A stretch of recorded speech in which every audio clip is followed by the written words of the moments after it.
Hai, halo. Perkenalkan, namaku Rahmat Adi Pradana, NIM G331-190020, jurusan Ilmu Komunikasi Universitas Semarang. Aku buat video ini untuk tugas penyiaran. Nah, jadi itu tugasnya mewawancarai salah satu narasumber, dan narasumbernya itu seorang penyiar. Nah, aku milih penyiar radio. Kebetulan setelah aku cari informasi, akhirnya aku ketemu nih salah satu penyiar radio yang ada di Semarang, dan beliau bekerja di Radio Imelda. Aku belum tahu sih Radio Imelda sebelah mana. Cuma setelah aku cari tahu, kemudian aku dapat kontaknya dia, aku tanya-tanya, akhirnya aku tahu nih Imelda di mana. Lalu aku ketemu sama dia, wawancara di sana, di Radio Imelda. Nah, wawancaranya tuh sebenarnya pertanyaannya sederhana sih, hanya seputar penyiaran, seperti perkembangan penyiaran dari zaman dahulu sampai zaman sekarang seperti apa. Lalu setelah berkembangnya teknologi yang pesat ini, kira-kira radio itu apakah semakin menurun atau malah menjadi meningkat peminatnya. Nah, di situ aku tanya seputar itu. Lalu kondisi pandemi seperti ini apakah berpengaruh banget oleh seorang penyiar terutama, atau mungkin dari segi penyiaran apakah berpengaruh atau enggak. Nah, untuk jawaban itu semua, mari kita simak wawancara yang aku buat di Radio Imelda berikut ini. Kali ini saya akan mewawancarai salah satu penyiar yang ada di Semarang. Boleh Kak, perkenalan diri? Oke, nama saya Kristina Restu Wulandari. Saya bekerja di Radio Imelda sebagai seorang program director. Saya di sini sekaligus sebagai penyiar.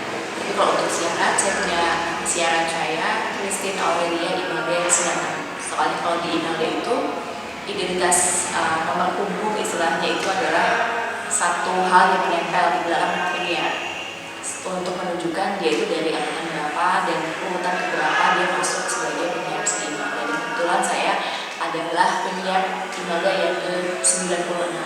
Kalau untuk total semuanya sampai sekarang ini Imelda sudah sampai di angka Imelda 125. Jadi kalau dilihat lagi akan kelihatan gitu, jadi di Imelda itu sudah ada 125 penyiar dari dulu sampai sekarang gitu, sampai di tahun 2020 ini. Nah, gitu. Terus enggak, langsung masuk ke topiknya ya. Di sini saya mau tanya nih Kak, mungkin kan penyiaran terutama radio kan dulu sudah ada, dan malah banyak lah siaran radio itu. Cuma sekarang ini ada mungkin sedikit berbeda. Bisa tolong jelaskan perbedaan itu dengan penyiaran terutama di radio dengan penyiaran yang sekarang. Oke, kalau dari sudut pandang saya pribadi ya, saya itu terjun ke dunia siaran sebagai seorang penyiar itu dari tahun 2005. Saya sempat siaran di radio lain, kemudian tahun 2010 saya resmi bergabung dengan Radio Imelda. Tapi sebelum jadi penyiar pun, memang saya adalah seorang pendengar radio. Jadi saya mendengarkan radio itu dari era 90-an akhir lah, yaitu zaman-zaman saya masih menjadi pendengar ya, dan saya baru jadi penyiar itu tahun 2005. Kalau dari sudut pandang saya pribadi sebagai seorang pengamat radio, kalau seorang penyiar kalau zaman dulu ya, kalau zaman dulu itu kan tidak ada media sosial seperti sekarang. Jadi dan rata-rata penyiar dulu itu mereka tuh tidak sering tampil gitu, secara kelihatan wajahnya. Ya mungkin sempat bergeser juga eranya ketika MC untuk acara pensi itu zaman-zaman itu tahun 2000-an itu mereka sering ngambil dari penyiar-penyiar radio. Tapi jauh sebelum era itu, pas saya jadi pendengar itu, penyiar itu istilahnya itu mempersembahkan suaranya dan membiarkan pendengar itu berimajinasi. Jadi dia lewat suaranya itu membuat orang yang mendengar itu berimajinasi, orang itu seperti apa sih tanpa kita tahu seperti apa wajah aslinya gitu. Nah, bergesernya kalau ke era yang sekarang, kalau menurut saya itu karena juga ada media sosial dan segala macam, kayak penggambaran image atau pencitraan dari seorang penyiar itu harus lebih lengkap. Kalau dulu lewat suara aja itu sudah cukup ladies ya kan, dengan suara yang bagus. Orang sudah bisa berimajinasi dia seperti apa. Tapi dengan adanya media sosial sekarang, orang juga jauh lebih kepo gitu. Penyiar yang favorit itu seperti apa sih wajahnya? Dulu mungkin juga sudah ada. Ketika orang ingin ketemu sama penyiar favoritnya, dia datang ke studio gitu. Cuman kan kalau dulu mungkin akses juga tidak gampang sekarang. Jadi kalau mau, mungkin kalau dari luar kota juga kalau mau menemui penyiar favoritnya juga agak terkendala ya. Kalau sekarang kalau dia mau melihat penyiar favorit itu kayak apa sih, mereka bisa kepoin lewat media sosial. Apalagi kalau zaman sekarang juga radio itu udah masuk ke digital juga.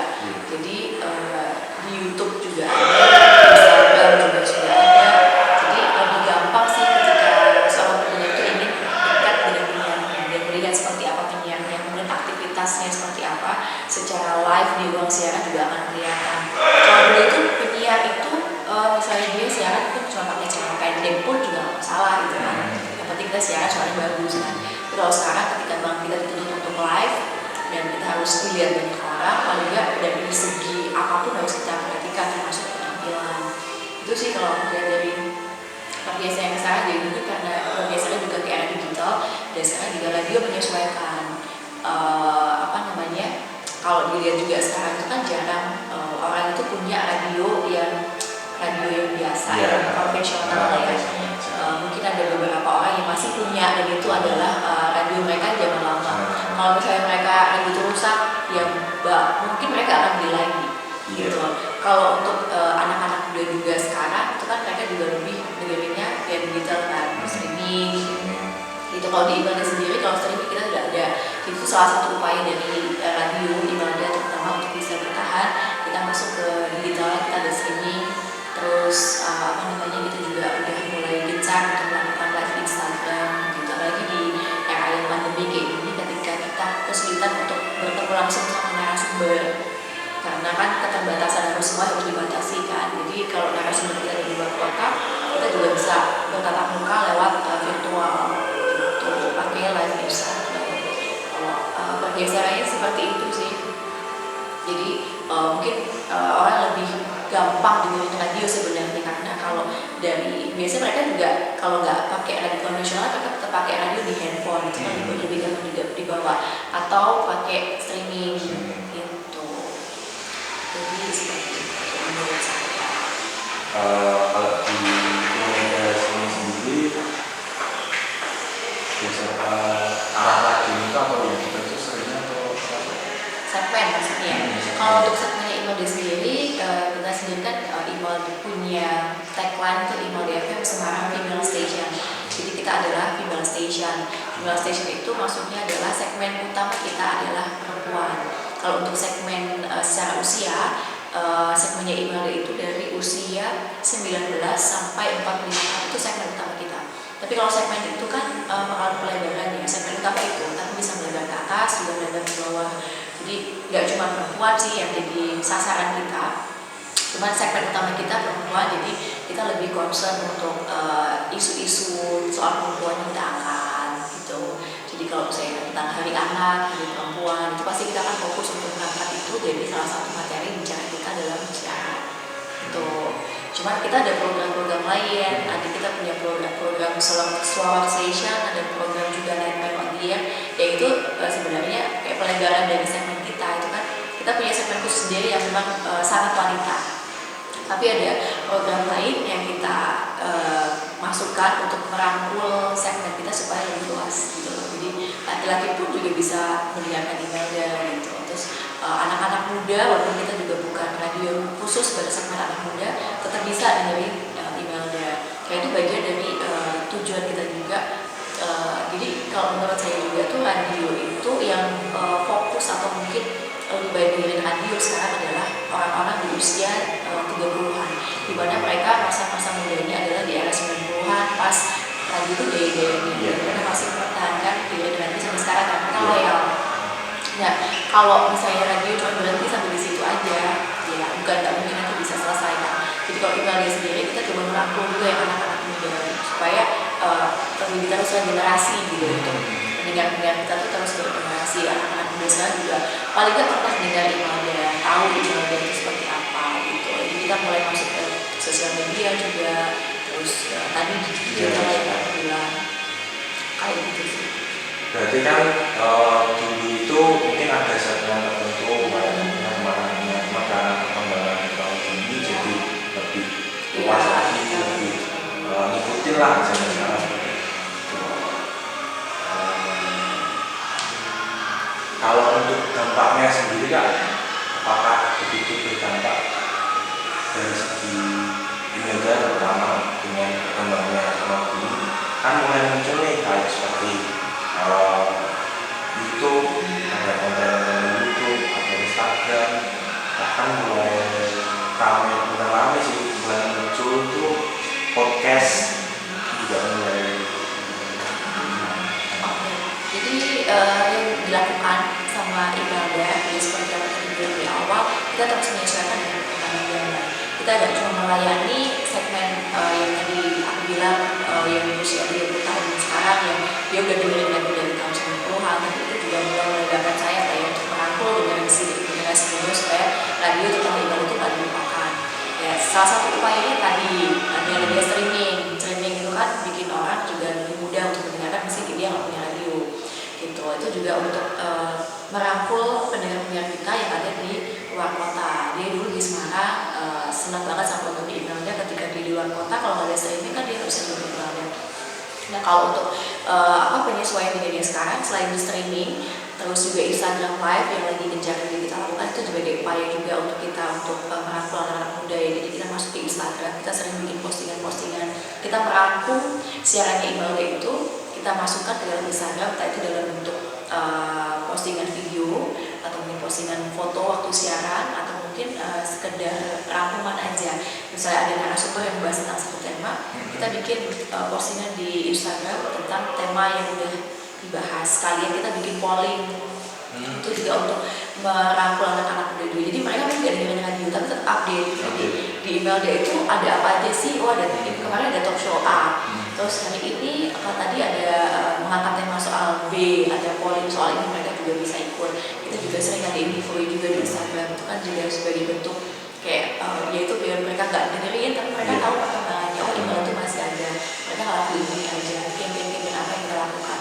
Terus rekaman siarannya yang kita sudah potong-potong, beberapa juga masuk ke Instagram, jadi orang bisa lihat. Terutama juga sekarang ada di IGTV, terus wawancara yang kita lakukan dengan artis atau public figure lewat join IG Live itu juga itu kan sebagai upaya juga biar orang yang kan biasanya segmen Instagram itu kan anak-anak muda ya, mereka juga lihat oh gimana tuh kemarin habis wawancara ini gitu. Selain juga memperkenalkan mereka, kita juga banyak menyebarkan visi kita nih. Kalau misalnya orang agak dengerin kita mau ngomong yang bagus pun orang nggak tahu, jadi kita coba masuk ke Instagram juga untuk menyebarkan visi kita. Apa misalnya udah kemarin wawancara apa yang penting buat kita share yang orang nggak sempat dengerin, itu ada di Instagram. Jadi streaming Instagram.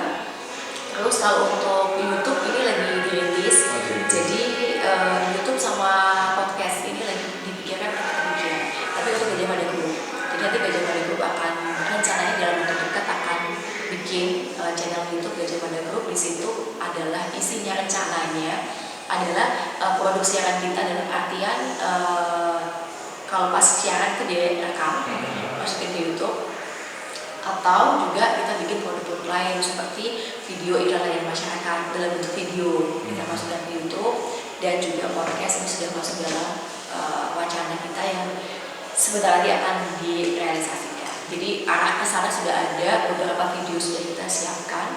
Terus untuk konten-kontennya ini sudah lagi digodok. Jadi ketika nanti YouTube-nya launching, ya nanti kita akan masuk ke sana juga untuk podcast dan juga untuk. Kalau seperti itu, apakah nggak menghilangkan banyak kan dulu di masyarakat dulu? Berarti radio itu seperti media ya, media bisa para penonton. Nah sekarang karena perkembangan teknologi, ada podcast dan YouTube yang bisa jadi yang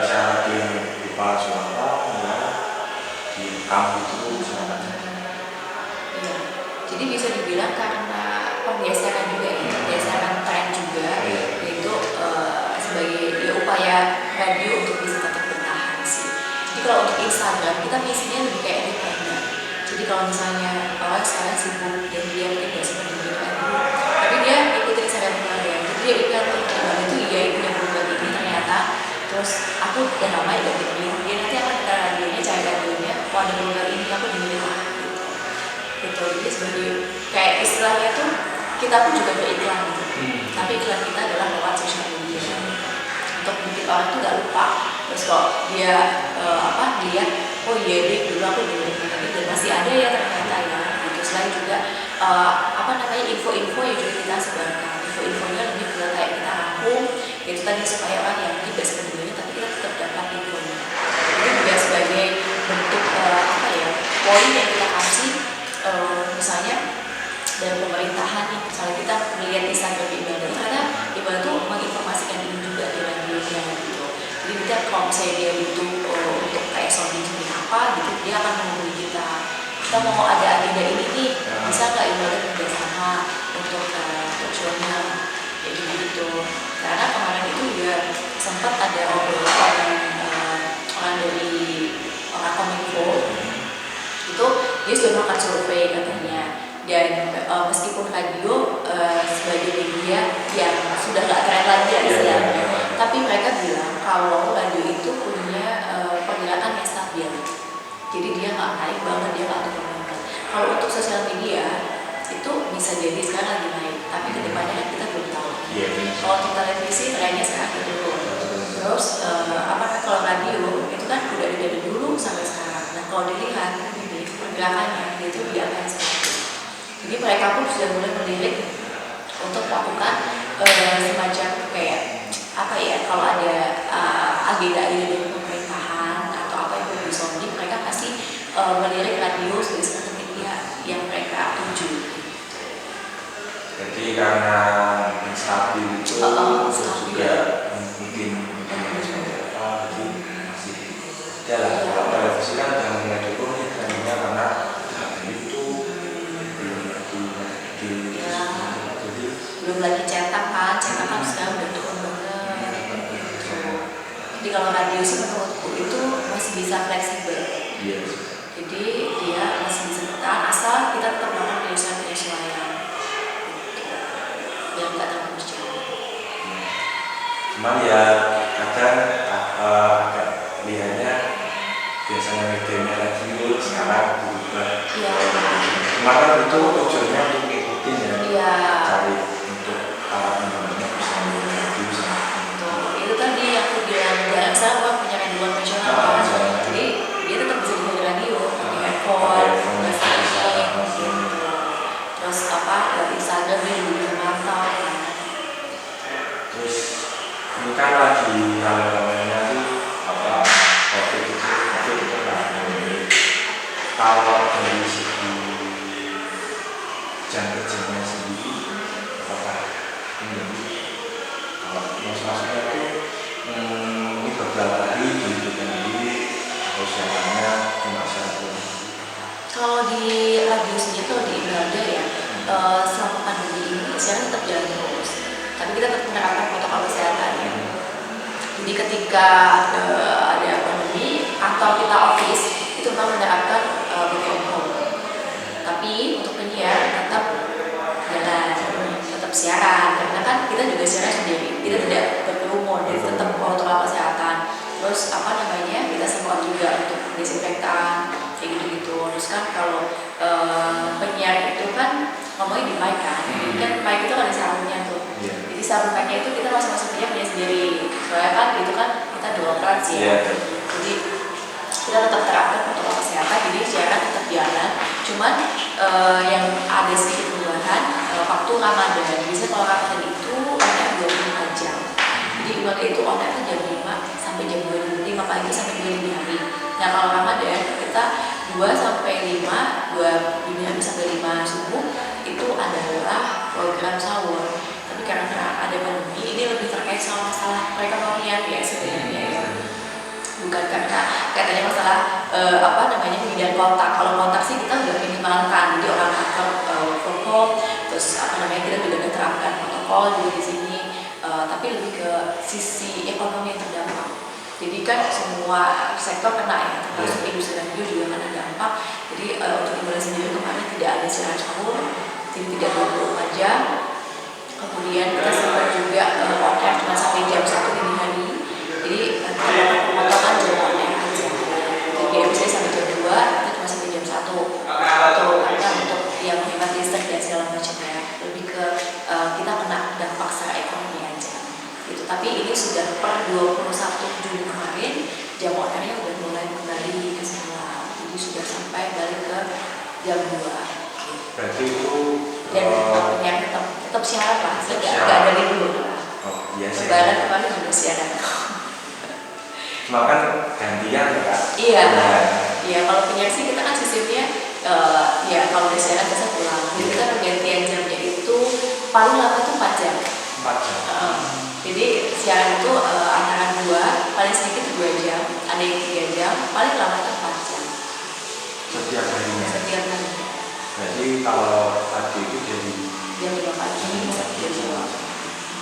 Cuman mungkin ada yang mungkin terjadi itu bisa dia siaran pagi nih, jadi masuk jam 9. Nanti sore dia siaran lagi jam 5 sampai jam 8. Tapi kan udah ada jeda. Dan sebisa mungkin kalau memang dia tidak menggantikan temannya yang lagi sakit atau temannya yang lagi berhalangan, itu satu orang penyiar cuma siaran satu program di satu hari itu. Jadi kalau misalnya dia tidak siaran pagi, itu kalau untuk jadwal yang secara diterapkan itu juga tidak siaran di sore hari, kecuali kalau misalnya penyiar sore itu mungkin berhalangan hadir yang lagi sakit dan yang bisa menggantikan adalah orang itu. Jadi dia siarannya 2 kali tapi tidak dalam waktu yang jadi dikasih jeda. Tidak. Jadi total penyiar Imelda sekarang itu ada 15, tapi satu orangnya lagi cuti selama melahirkan. Jadi ada 14 ya. Itu kebanyakan perempuan. Kebanyakan kebetulan perempuan. Jadi semua di sini ya. Iya, di studinya di dalam. Nanti kalau mau ambil gambar dalam semua.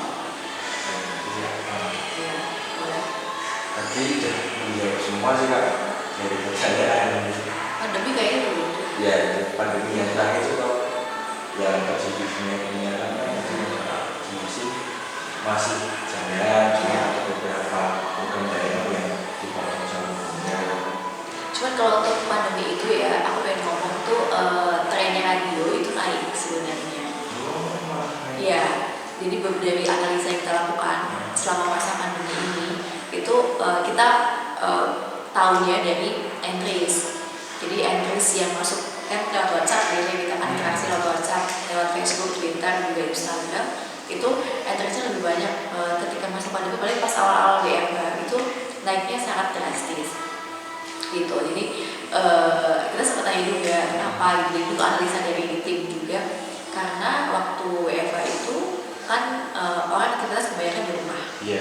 Terus mereka pertama kan pasti larinya ke HP ya, ke sosial media, YouTube dan segala macam. Lama-lama mereka baru kuota kan. Terus habis itu mereka udah gak terlalu suka nonton TV, lari ke radio. Udah. Iya sih, karena radio udah mulai bahkan saya.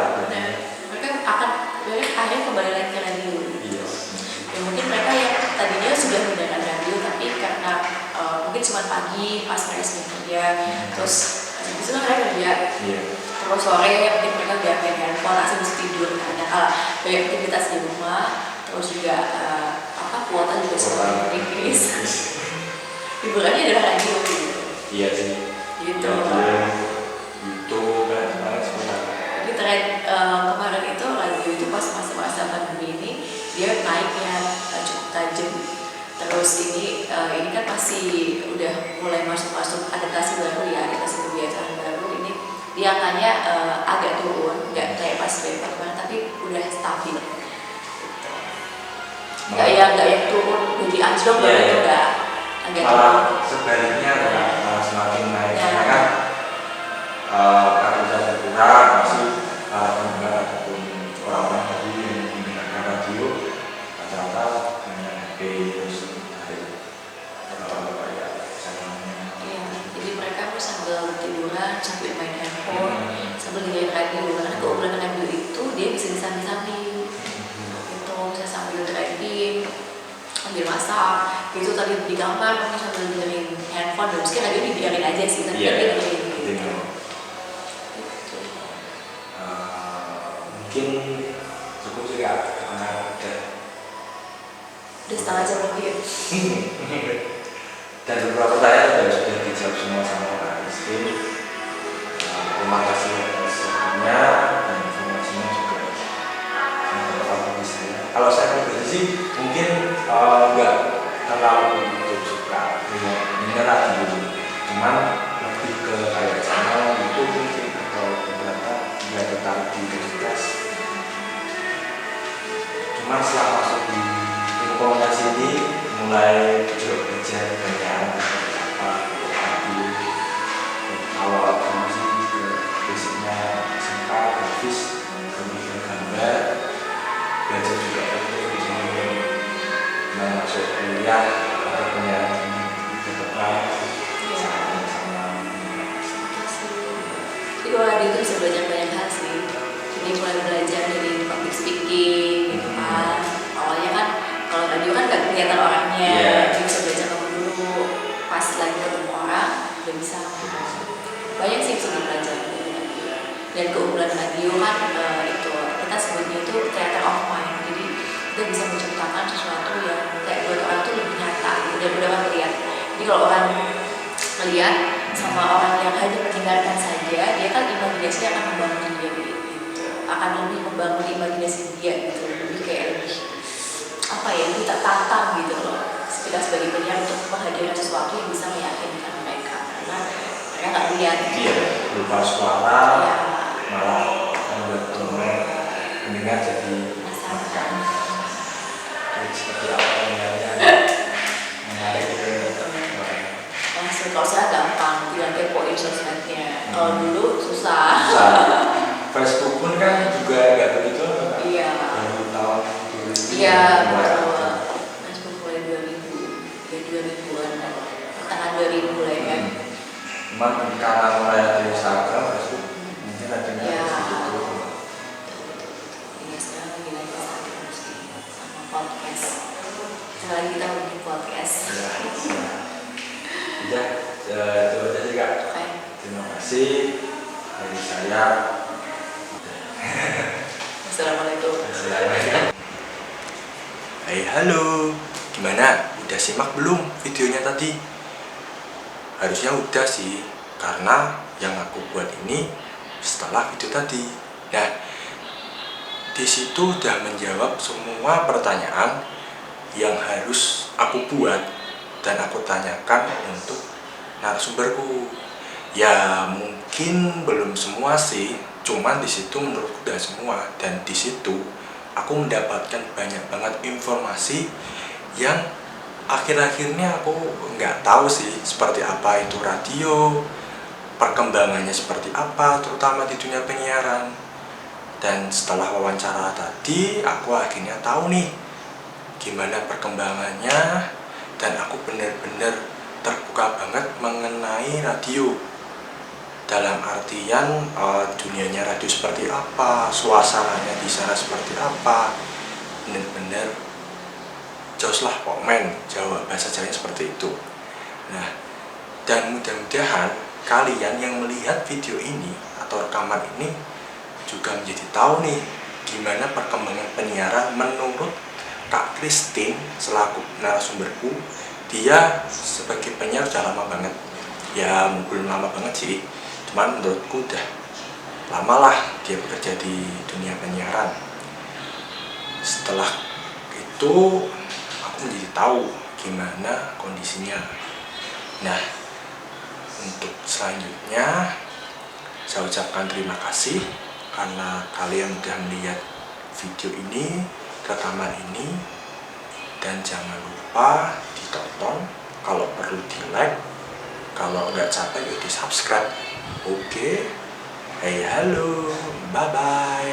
Saya Rahmat Adi Pradana, NIM G331 190020, Universitas Semarang. Ush.